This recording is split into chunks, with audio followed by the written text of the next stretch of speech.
प्यारे साथियों, आज हम लोग अर्थालंकार के भेद को ट्रिक के साथ, पहचान के साथ में सीखेंगे और वही सारा एग्जाम्पल देखेंगे जो सीधा सीधा हम लोगों के एग्जाम में भी पूछा जाता है, कई बार पूछा गया। देखिए, अर्थालंकार के जो भेद हैं, रूपक हैं, उपमा है, उत्प्रेक्षा है, अतिशयोक्ति है, मानवीकरण है। लेकिन आज हम लोग रूपक और उपमा को सीखेंगे कि रूपक अलंकार किसे कहते हैं, उपमा अलंकार किसे कहते हैं। इन दोनों को साथ में लेने का मेरा सीधा सीधा ये था कि आप दोनों का अंतर अच्छे से समझ जाओ। रूपक में क्या होता है कि कोई ऐसा चीज जो बिल्कुल आप जो देख रहे हो वही चीज आपको चाहिए होता है। आपने देखा कि कोई सामने में कोई अभिनेत्री है, मुझे वैसी ही चाहिए। आप पन्ना मैम से पढ़ रहे हो, आपको पन्ना मैम ही चाहिए हमेशा हिंदी पढ़ने के लिए। तो रूपक अलंकार वही है कि उपमेय में उपमान का भेद रहित, कोई अंतर नहीं हो, मुझे वैसा ही चाहिए, एज इट इज, जो मुझे पसंद है मुझे वही चाहिए, वो रूपक अलंकार के अंतर्गत आ जाता है, जिसमें उपमान और उपमेय में कोई भी अंतर ही नहीं रहता है। जैसे आप देख सकते हैं कि चरण कमल बंदो हरिराई, मतलब ये जो राम जी का जो चरण है, चरण कमल मतलब उनका पैर ही कमल है, उनके पैर को ही मैंने कमल का फूल, चरण ही कमल है। बंदो हरिराई, ठीक है, चरण को ही हम लोग कमल मान लिए। शशि मुख पर घूंघट डाले, मतलब मुख जो है ना, चेहरा जो है ना, वो चांद ही है, चांद ही मुख है, चांद के जैसा मुख नहीं है, चांद मुख है, उस पर घूंघट डाला हुआ है। चरण सरोज पखाड़न लागा, चरण सरोज, यहाँ देख लीजिए। एक और चीज जानिए, रूपक अलंकार में आपको कई बार योजक चिन्ह भी देखने को मिलेगा, मतलब पूरा पूरा संभावना है कि वो वही चीज है, एकदम मान लिया गया है कि वो वही चीज है। एक आप लोग सुनते होंगे, भजन सुनते होंगे, पायो जी मैंने राम रतन धन पायो, तो राम को ही मैंने रतन के रूप में, धन के रूप में मैंने पा लिया है। यहाँ पर भी आपका रूपक अलंकार है। तो जहाँ उपमेय और उपमान में कोई अंतर नहीं होता है, वहाँ रूपक अलंकार होता है। सवाल यहाँ ये आता है कि मैम ये उपमेय क्या होता है, ये उपमान क्या होता है। देखिए यहाँ पर उपमेय और उपमान क्या होता है। उपमेय मतलब आप जिसकी उपमा दे रहे हैं, उपमेय उपमान। मैंने अभी जैसे शशि मुख लिया, शशि मुख मैंने लिया है, तो उपमेय जो है वो चांद ही है, चांद की उपमा दी जा रही है, चांद सा मुख है उसका। उपमान मतलब मुख, यहाँ पे जिससे उसकी किया तुलना की जा रही है, चांद से तुलना की जा रही है, तो चांद यहाँ उपमेय है, और जिसकी तुलना की जा रही है वो यहाँ पे उपमान हो जाएगा। जिससे तुलना की जाए वो उपमेय, और जिसकी तुलना की जा रही है वो उपमान होता है। अब एक चीज देखिए कि रूपक में क्या था कि रूपक में कोई बच्चा, मान लीजिए कि कुरकुरे खा रहा है और मेरा मन में चल गया, मैं गई और उसके पैकेट से एक कुरकुरे उठा ली। वो बच्चा रोना शुरू कर देता है, नहीं मुझे मेरा कुरकुरे दीदी ले ली, दीदी ले ली। फिर मैं उसे शांत करने के लिए, मम्मी तो डांटेगी, मैंने उसका कुरकुरे खा लिया। मैंने क्या किया कि मैं बोली अच्छा रुको रुको रुको, मैं दे रही हूँ तुम्हें। मैं दुकान गई दौड़ करके तेजी से, और रोना मत, मैं ला रही हूँ, और लेकर के आई। और कुरकुरे की जगह पे मैंने रेड कलर की जगह मैंने टेढ़े मेढ़े कुरकुरे ला करके दे दिया। अब वो उस कुरकुरे को देखने के बाद और रो रहा है कि नहीं मुझे, और वो जमीन पे रो रहा है, मुझे वही चाहिए, मुझे वही चाहिए। वो सेम चीज वो चाह रहा है, रूपक में कोई अंतर ही नहीं, मुझे बिल्कुल वही वही दिख रही है, वहां रूपक अलंकार है, कोई भेद नहीं। अगर वो ग्रीन कलर का लेस का पैकेट वो खा रहा है तो उसको ग्रीन ही दोबारा देना है, मतलब बिल्कुल। एक एग्जाम्पल और देख सकते हैं रूपक अलंकार का, जो सीधा बहुत बार पूछा गया है, सीबीएसई बोर्ड की क्लास 10th के बच्चों को भी कई बार पूछा गया है। वो अलंकार है, मैया मैया मैं तो चंद्र खिलौना लय हूं, चंद्र खिलौना लय हूं। बच्चा यहाँ पर हट कर रहा है कि उसे चांद ही चाहिए खिलौना में, चांद के जैसा खिलौना नहीं चाहिए, चांद ही खिलौना चाहिए। जहाँ पर बिल्कुल वही चीज चाहिए होगा, मुझे वही चाहिए, मुझे वही चाहिए, तो वहां पे आपका रूपक अलंकार है कि बिल्कुल उसके जैसा, उपमेय और उपमान में एक रूपता हो जाए, कोई अंतर नहीं, कोई डिफरेंस नहीं, वहां रूपक अलंकार है। लेकिन उपमा अलंकार अगर देखेंगे तो उपमा में तुलना किया जाता है।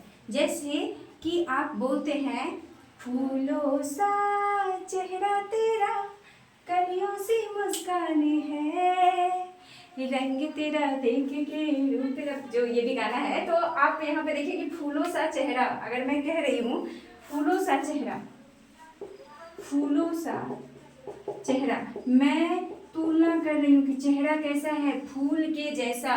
तो उपमा अलंकार किसे कहते हैं, जहाँ किसी एक वस्तु की तुलना किसी दूसरी वस्तु से की जाए और वो वस्तु बहुत प्रसिद्ध हो, तो वहां पे उपमा अलंकार होता है। जैसे यहाँ मैंने कुछ एग्जाम्पल दिया है। सबसे पहले तो आप लोग इसका पहचान जान जाइए। उपमा अलंकार का आप पहचान जानिए।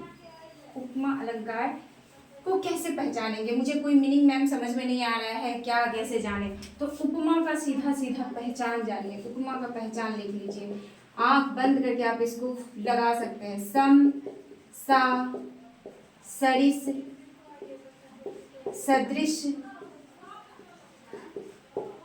सम, सा, सरिस, सदृश, के जैसा, ये सब अगर आप लोग को सा, सी, से, सम ये सब आ रहा है, सम भी आ जाएगा, तो यहाँ पे उपमा अलंकार होता है। जैसे भरत जी के बारे में हनुमान जी से संवाद में राम जी बोल रहे थे हनुमान जी को कि तुम मम प्रिय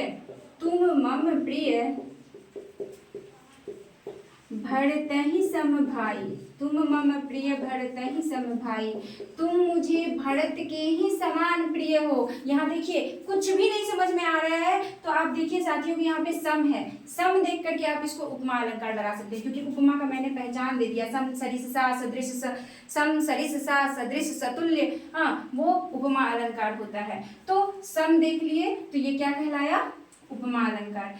अब यहाँ सागर सा गंभीर हृदय और तन निर्मल जल सा, सागर सा गंभीर हृदय और तन, एक लड़की की ख्वाहिश अगर देखिएगा जीवन में, तो अगर वो विवाह के योग्य है तो उनको लड़की कैसी चाहिए होती है, जिसका हृदय जो दिल जो वो कितना भी गलती करे माफ कर दे, सागर सा गंभीर हृदय हो और तन निर्मल जल सा, हाँ और तन जो है ना वो एकदम पवित्र निर्मल जल के समान हो, स्वच्छ जल के समान हो। यहाँ देखिए सा आ गया, सा आ गया, तो सम, सा, सरिस, सदृश ये उपमा अलंकार में आता है। मुख मयंक सम मंजु मनोहर, देखिए सम आ गया, मुख जो है ना वो चांद के जैसा है, मन को मोहने वाला।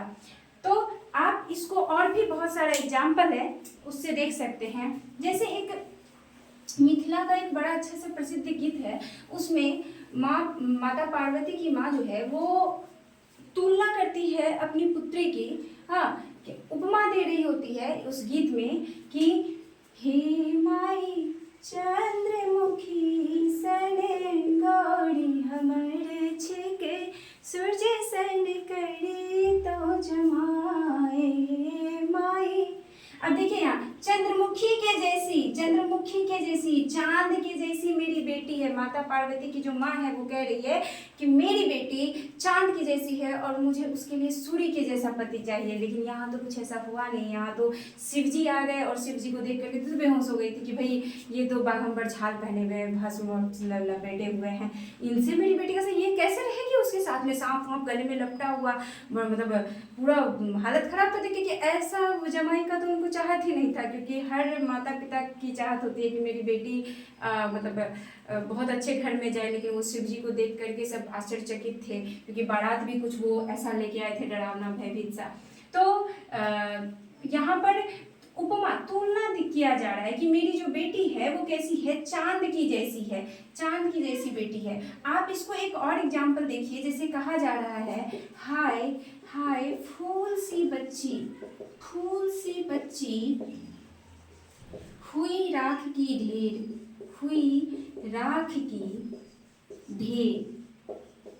यहाँ फूल सी बच्ची, सा से सी, यहाँ सा से सी आ गया, फूल जैसी बच्ची है जो राख की ढेर हो गई। यहाँ तुलना किया जा रहा है कि बच्ची कैसी थी, फूल के समान थी। तो जहाँ तुलना किया जाएगा किसी एक वस्तु का दूसरे वस्तु से, तो जैसे फूलों सा चेहरा तेरा, ये जो मैंने बताया, तो तुलना किया जा रहा है कि फूलों सा, हाँ जैसे सागर जैसी आंखों वाली, ये तो बता तेरा नाम है क्या, तो सागर की जैसी आंख है उसकी, नेत्र है। तो जहाँ पर तुलना किया जाएगा वहाँ उपमा अलंकार, और जहाँ तुलना नहीं किया जाएगा, कंपेयर नहीं किया जाएगा, बस वही चीज चाहिए, बिल्कुल वैसा ही संभावना है, वहाँ रूपक अलंकार है, जहाँ बिल्कुल वही एज इट इज एक रूप कर दिया जाए, कोई उपमान उपमेय में कोई अंतर नहीं है, तो रूपक अलंकार। रूपक अलंकार का पहचान दोनों में योजक चिन्ह लगा हुआ रहेगा। रूपक अलंकार में दो शब्द के बीच में आपको योजक चिन्ह रहता है, और उपमा अलंकार में तुलना किया जाएगा और सम सा सरिस सदृश ये सब रहेगा। एक और एग्जांपल देखिए, पूछा गया क्वेश्चन है ये, मुझे अभी याद आ गया। पीपड़ पात सरिस मन डोला, पीपड़ पात सरिस मन डोला। यहाँ देखिए पीपल के पत्ते के समान मन डोल रहा है, सरिस शब्द आया यहाँ, सरिस सम सा सरिस सदृश, तो ये क्या कहलाएगा, उपमा अलंकार कहलाएगा। आशा है कि आप लोगों को ये वीडियो पसंद आया होगा। अगर वीडियो पसंद आता है तो please like share and subscribe my channel, support me. Thank you.